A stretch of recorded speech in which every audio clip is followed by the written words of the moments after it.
Tagumpay ang pagpapatayo ng unang set ng school zone warning signage ng Revitalize Police sa barangay sa kanilang kilalang impact project na naglalayong mapalakas ang kaligtasan sa komunidad, partikular na sa mga kabataan.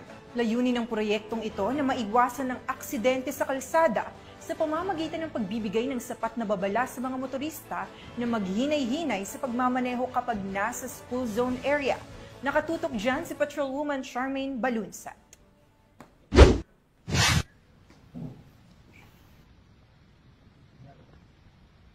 Matagumpay na isinagawa ang unang set ng installation at turnover ng school zone warning signage sa Barangay Indaluyon, Igbaras, Iloilo sa ilalim ng RPSB Quick Impact Project nito lamang 31 ng Hulyo taong kasalukuyan. Ang naturang aktibidad ay sinimulan bandang alas 9 ng umaga na pinangunahan ni Police Captain Danilo Nuca, team leader ng RPSB Team Igbaras, katuwang ang mga opisyal ng barangay sa pamumuno ni Punong Barangay Honorable Carlito Eclar, mga volunteer mula sa Megan Society at ang Office of Engineering ng LGU Igbaras. Unang isinagawa ang paglalagay ng signage malapit sa Kalye Indaluyon Integrated School na dinaluhan ng mga guro at PTA officers sa pangunguna ni Mrs. Karina De Costa, Head Teacher 1. Isa pang school zone signage ang itinayo malapit sa Barangay Indaluyon Daycare Center na dinaluhan ni Mrs. Elisa Estoque, isang volunteer teacher kasama ang ilan pang mga magulang. Layunin ng proyektong ito na mapalakas ang kaligtasan sa komunidad, partikular na sa mga kabataan,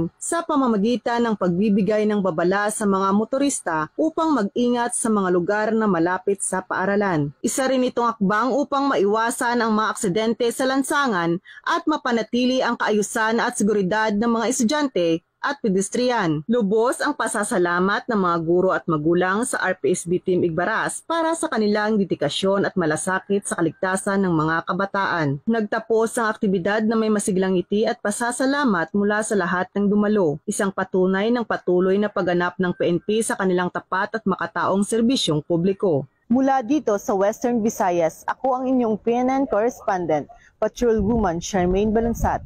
Alagad ng batas, tagataguyod ng Balitang Pulis.